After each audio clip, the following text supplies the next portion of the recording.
Good? We're live. All right, guys. Hey, guys, how are you? Haven't seen you in a while. I apologize for the wind. I'm going to talk loud. You know that's no problem for me. And we'll try to get your questions answered as best as possible. Do we have that link set up as well? They're going to text me the questions, so Good just deal. ask your questions on the live feed. So just ask your questions on the live feed. Thank you to Jeremy Hayes who helped us set this up. Very last minute, we put this all together in the last 24 hours. So what we're going to do today for you is we're going to install a live package of bees. I installed one earlier here about an hour ago. They seem to be doing great. I got to give a shout out to Garden Supply Company in Cary, North Carolina. They donated this hive when they found out that this was going to be part of Wake County Beekeepers. They said, we want to be a part of it, so Keith and Jason donated a package of bees to us. Just so you know, they just got in a whole bunch of packages, so you better call them quick. Pick up tonight and tomorrow. Call Jason for pricing, and they'll get you taken care of. So they look really solid. I think this is going to be fun. Couple safety notes. If you're a new beekeeper, I highly suggest you go with the basic essentials for protection: veil, gloves, because until you've been stung a lot and learn whether you are or are not truly allergic, it's just not a gamble you want to take. I choose not to wear a lot of protection, but that's by choice. There are people out there that I don't recommend it. People that work a lot of bees always have to wear protection. So we're gonna make the best of this, see how this goes. So a couple things I don't do. I don't smoke bees and I don't spray bees. But for demonstration purposes, I just want to kind of show you a couple things that you can do. I always start off with sugar water in my frames. Basically what you're going to do is you're going to be dumping bees in here, and I want them to immediately go in here and go, we got water, we got food, let's get to work. So I'll just put 2 or 3 doused frames, sugar water. And this is light sugar water. It's maybe 1-to-1 sugar water. Still wait a couple minutes to start Oh, officially. we're still starting? Well, we said 6:45, so We did? yeah. If you want to wait, this is a good startup though. Yeah. We're going to slow this down a little bit because we said that we would start this at 6:45. So I'll talk about a couple other things. If you have access to any drawn comb, I like to start my packages with at least 1 piece of drawn comb. You don't need a lot, and as you can see, this is in bad shape. It even had some old wax moth on it. I froze this overnight last night to kill anything, and what I like to do is I like to drop my queen right here on this. I like to drop my queen right here on this frame, and I want those bees to go ahead and start preparing this for a queen to start laying right away. So if you've got a piece of drawn comb, put use to it. I've even heard people say that they'll pull a frame or 2 out of a hive to actually help that hive. I don't do that. So here's what safety equipment should look like. You should have some gloves, veil, jacket, covered from head to toe. So Justin's not, he's doing what he's comfortable with, but this is what we should recommend, is that you use all safety equipment that you have access to. Veil especially, because you don't want to get stung in the eye. So Yeah. I'm Jeremy, the program director. Justin used to be the program director. So we're about time. We said we'd start here about 6:45, so we'll go ahead and get stalled so he can show you the package up close and let you see it. Thank you. After 200 or 300 bee stings and you're comfortable, you can start to get to your comfort levels on protection. Veils probably, I would recommend 99.9% of the time. So here's our package. I've got just a few frames in there already. I got my 1 drawn frame in there. A couple things I'll tell you.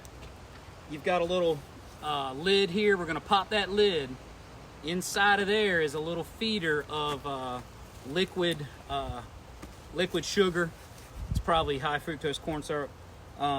That's in there next. And then if you see this little ribbon right here, that's your queen. Don't pop that until you get that feeder out. Leave this alone. Don't yank your queen up. You'll start smushing bees and you'll start getting stung. If you're lucky, I might get stung tonight. All right, so Show that up a little close, the the package. Walk it Hold up it real up a little close. closer? Yep, just let them see it like real close. Yeah, let's let you see this a little bit. That's your 2 to 3 pound package of bees. They're clustered in there nice. It's not uncommon to find another queen in there, but these packages have been pretty good. There's your lid.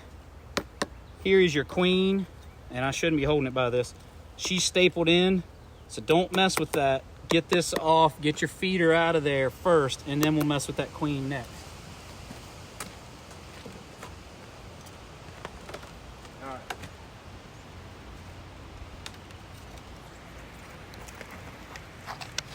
I have opened a package before, and right when I took this part off, the feeder had fallen down in there. So when I opened this lid, bees just came pouring out. So be prepared for that. You know, these guys work hard to get these bees in these packages, and they're in a big rush because keeping them alive is essential. So stuff can go wrong. Just don't freak out. I got the camera here. All right, so we're gonna pop this off. So here is your queen right here. Now again, I'm gonna leave that queen alone.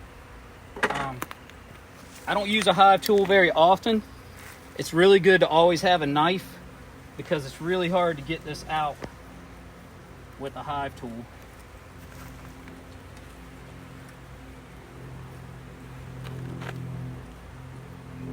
These bees are already checking us out big time. So we're gonna pull this out.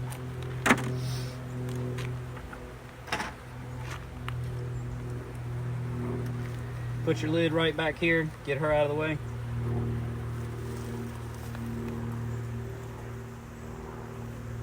They might be a little bit irritable.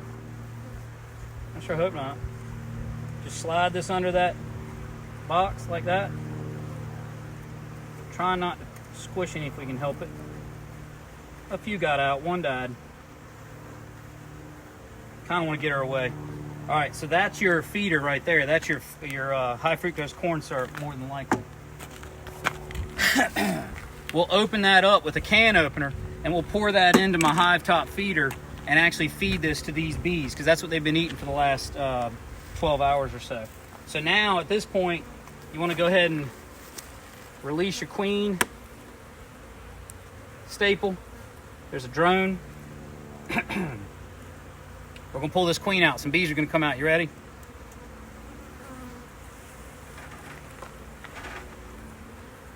I just shake the bees off into there. Now I'm gonna take... You'll show them the queen up close? Yeah, absolutely. So here's your queen. Here's your sugar side. Here's your non-sugar side. Do not make the mistake that a lot of people have made, including me, and pull that cork out. If you pull that cork out, your queen's coming out of the cage or she's gonna fly off. Remember, she doesn't know where she's at. She doesn't know where her hive is, and she never leaves her hive other than for mating flights or to swarm. So you're gonna pull the cork on this end, and what I'm gonna do is I'm gonna take a nail, a very small nail, I would prefer one longer, and I'm gonna stick that nail all the way down, and I'm gonna give them a basis or a premise for them to be digging that queen out. So just take that nail, get your cork out like that. See the candy end? See the candy right there? I'm gonna stick my nail, and you gotta go slow. The reason you gotta go slow is if you don't go slow, you'll push all of that candy right down on top of your bees. See the queen there? She's the fat one that's moving right there. Let's see if I penetrated. So I got the nail all the way through, okay? And then I just make that hole a little bit bigger. I actually like to break the top end up, pull a little bit of candy out. That's just a little bit of encouragement, okay? So I'm gonna set my nail over here. Let's see the hole there. So there's my hole. I've got a hole all the way down through the bottom. Okay. Now, this is really important. I'm gonna take one of my frames here. You can see the bees are already eating that sugar water on the frame. They're already busy. They're already ignoring what we're doing. Now, it's important that you install this queen facing up like this. By facing up, he means with the candy going upwards. Yes, the reason we're gonna do that is because if those bees, if I put them like this, and those bees are trying to eat her out, if these workers die, they block that queen coming out. All they're going to do is open a hole and she's going to walk out. They're not going to drag her out. So we want to put it like this so that they can eat their way down. And if those worker bees die, they just fall down like that. We're not blocking her in. So just keep this all attached, fold it up like this. They're getting mad at me. Staple this right to the top. I totally missed it. I'm going to take my drawn comb, stick it just like this. Press it in. The wax is actually going to hold it like that. So I've got it facing the front, but at the back of the hive. Jason's watching. All right, Jason, you in there, buddy? Jason's only done this about 10 million times. I should have had him shoot this video. Thanks, Jason, for these bees, though, today from Garden Supply. Thank you. Yes, and the bees look really good, guys. I got to see them. They look awesome. All right, so we're nice and set up. Now, as I mentioned, I don't spray bees. I don't smoke them. It's just not something I do, but... Another important thing is make sure the screen is facing outward, because if you turn this box sideways, you smush it between the comb, then it will kill her. Yes. I don't know if you mentioned that or not, but just wanted to make a double point of that one. You see, those are the bees that fell off the queen cage earlier. Yeah, gosh, a lot more fell out than I thought. So I'm gonna spray, I'm gonna leave maybe one frame out. I like to have kind of a hole at the drawn comb. I'm gonna spray these bees because that's what people do. I don't spray bees, but I'm just gonna do that for demonstration purposes. So a lot of people, and I watch them, really soak them down and drench them. I'm just gonna spray a little bit like this, just a little bit of sugar water. Another theory is that it promotes grooming, maybe to groom each other and get the mites off, you know, whatever. It's not something I do, but we'll do it a little bit. So now this is live. You open that up, bees come out, right? So what I'm gonna do is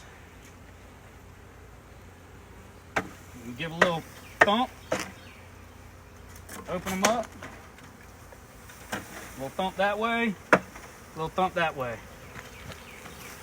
Get a little shake going, a little thump that way.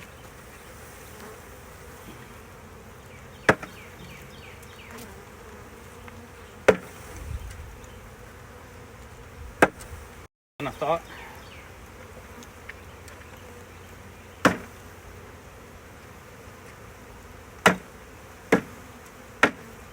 I expected them to be a little bit more irritable. Guys, just don't smash bees. You're not hurting these bees. Just give them solid thumps. Oh, another note about protection. When you buy bees, you have no idea what you're getting. None whatsoever. I have no idea if these are Africanized honeybees. They don't know if they're Africanized honeybees. There is always that chance that we got a bunch of Africanized bees, and I would be absolutely destroyed. If you want to talk to somebody about Africanized bees, you talk to Lucas Fent. He can tell you they will absolutely light you up and rip you apart. So I just thought about that as I was shooting this video. But now you got a few left in there. You can do a couple things. You can just set it at the entrance like this. Don't overthink this. You can set, I like to set it like that because they tend to fly up. Sometimes I'll set it right here at the entrance. I got my little mock hive. As you can see, they're already fanning a little bit.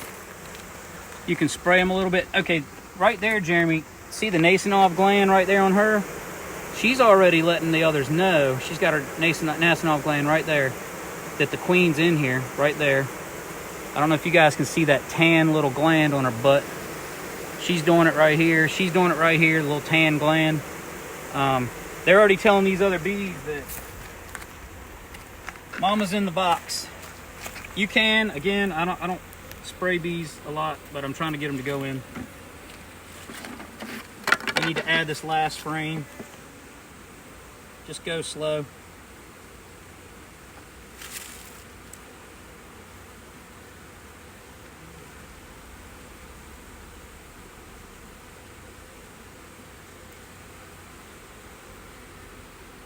There we go.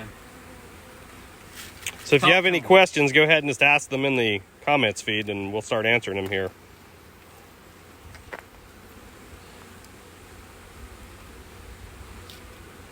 I probably pushed that together a little too soon, but they're figuring it out. Maybe we'll put some on this last ring.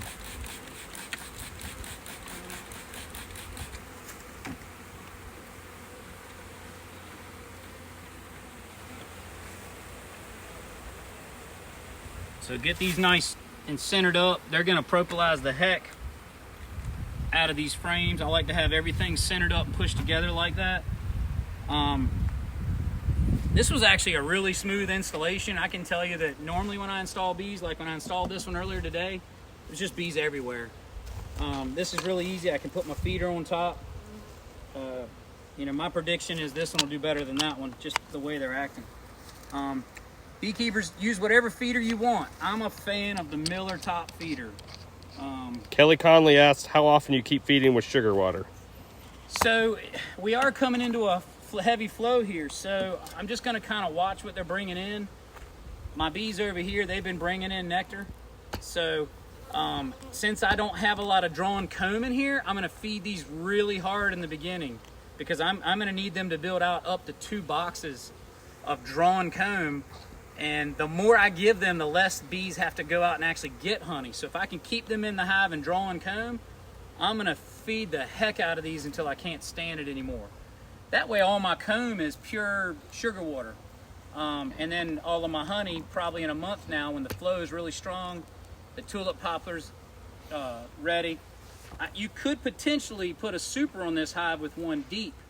I like to run 2 deeps, but I'll just kind of monitor it and see how it goes. So hopefully that answered your question. I like these Miller top feeders. You basically put these on, the bees go up in here and come around the top. You put your sugar water in the top. So I'm gonna set this on top here. Dang, I crushed one, didn't mean to do that. That's when you use your screened entrance like this. Your screen lid, sorry, your screen top there. So we'll put that up here. Don't forget, when you do your package B, bring your can opener. Go ahead and have your sugar water made.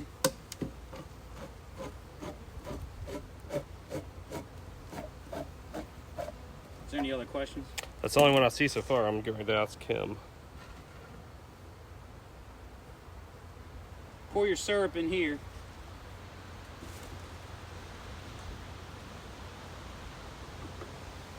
This is still a time of year you don't want to spill syrup around the bee yard. You don't want it spilled around the hives. You don't want to bring other bees to your hives. Yellow jackets, you know, ants. So if you got the patience, let that run down just a minute or two. While we're doing that, I'll tell you what I like about these packages that came from Garden Supply Center, which I think they're out of these shirts, but I got lucky. I don't see a lot of drones in these packages. I've bought packages before that had freaking 2,000, 3,000 drones in it. I was just checking the syrup on this hive that I installed a little bit earlier. All right, so we got that done. I can already see them coming up the top here, coming to take syrup. Got my nail, my hive tool.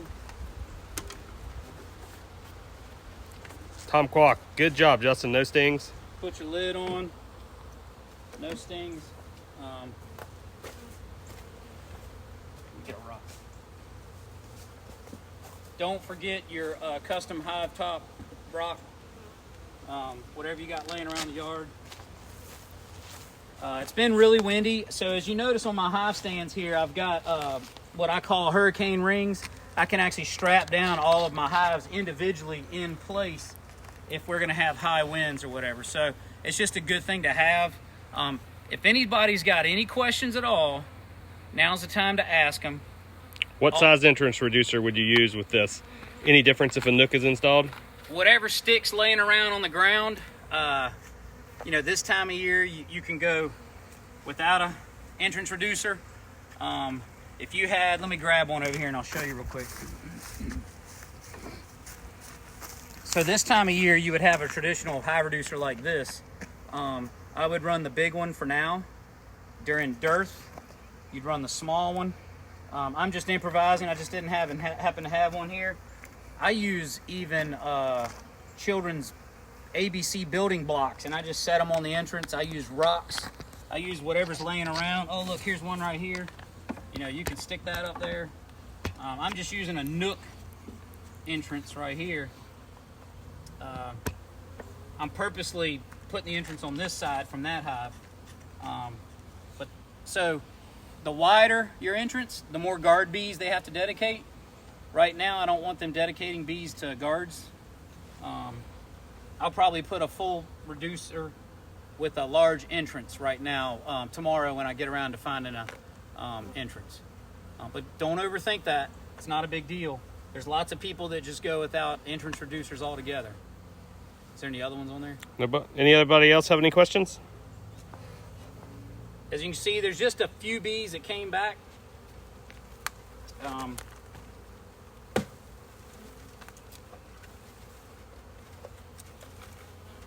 Just shake them out. Jessica Maynard, would it be a bad idea to keep them strapped down all the time? I strap mine almost all the time, but when I'm working them a lot, I won't, just because I have to unstrap them and strap them. But it just depends on where you live. If you live somewhere where there's a lot of animals, mammals, raccoons, skunks, anything that will come up and push your hive over, it's a good idea. But I always have weight on my hives, so normally when they start filling this up with nectar, I mean, the thing's going to weigh a lot. So yes, that's an option. I'd probably say yes, strap them all the time. They're checking me out. So I'd say yes, strap them all the time, but not necessary. Any other questions?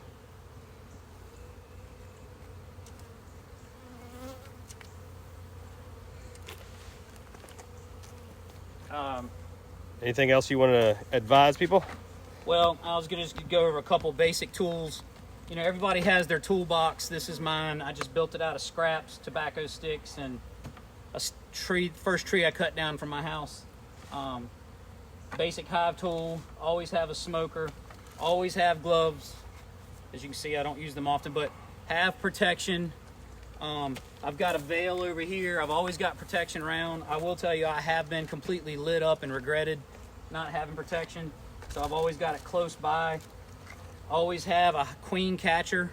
Again, I've installed packages and there was 3 queens in the package. So free queens. So you want to be able to catch your queens, your smokers. I'm a butane torch guy. I don't have time to sit around and wait. Your bee brush, they're nice to have. So just a couple of the basics that you want to have handy and accessible to you. When will you add more space if you didn't mention it earlier? Thank you. So right now there's only one drawn frame. So I'm waiting for them to draw out, probably there's 8. I want them to draw, you know, it's going to be based on population. No matter what anybody says, I'm going to base it on population. If they just start exploding from the hive, which is going to be a while, I'm going to add space when the population's exploding. So I want to see 6 to 7 of those drawn out really, really solid. And as a matter of fact, great question, because maybe we'll come back and do video 2 of adding the second brood box, bringing a couple of frames up and doing all of that. So thank you. We'll try to follow up with video number 2. If we can, maybe we'll follow this hive all year. So great question. Thank you for asking that one. Any more questions? No, right now. Not right now. So if you're catching this later, not live, feel free to ask more questions in the comments section, and tell us what you want for future videos from Wake County Beekeepers. You know, we didn't get to do our bee school this year like we normally did thanks to COVID and coronavirus. So we're trying to brush on some topics here and just do some Facebook Live. This seems to be the best way that we can supplement for not having an in-person class. So if you have any other questions, just post them on the comments for this video. We're going to leave it uploaded and make suggestions for other ones. Yeah. Hey guys, also, if you like this video, if you want to follow this hive, do me a big favor. just go out there and share it and like it and tell us, yes, we want to follow that hive. Let's name this hive. You know, Garden Center gave us this hive, these bees, so that we could do this video. Let's name this bad boy. So if you've got kids out there, I'd love somebody to give our queen a name. If we name the hive, let's have it Garden Supply Company themed or whatever. You know, I'd love, if you guys are interested, we can follow this hive all year long. Even if it fails, there's something that we could learn from this hive. So, do we have another question? Yes, it might be good to talk about checking when the queen should be released, if she doesn't get released. This is why I'm glad you guys are asking questions. So, I personally am going to check in 2 days. There's a lot of stuff on the internet out there about 3-4 days, whatever. I give it about 48 hours, and I'm going to check. I have found that most of my queens are released within about 48 hours, okay? So I'm going to check back. It's not a full inspection. You can usually kind of peek in there and tell if there's no bees. I just got stung. If there's no bees around her at all, then you know that she's been released, if there's no bees around that cage. And you might have seen what I just did. I rubbed dirt on my ear, and that basically masked the pheromone of where I just got stung, so that I won't keep getting stung. So great question, thank you. So I'll go back in about 48 hours. If she's not released, I'll actually generally go ahead and release her. Any other questions? Name the hive contest. That's the only thing we've got. Yeah, let's name the hive. So, all right, guys, that's it. Quick 30-minute install. Now they're getting me. So, we will see you in the next video.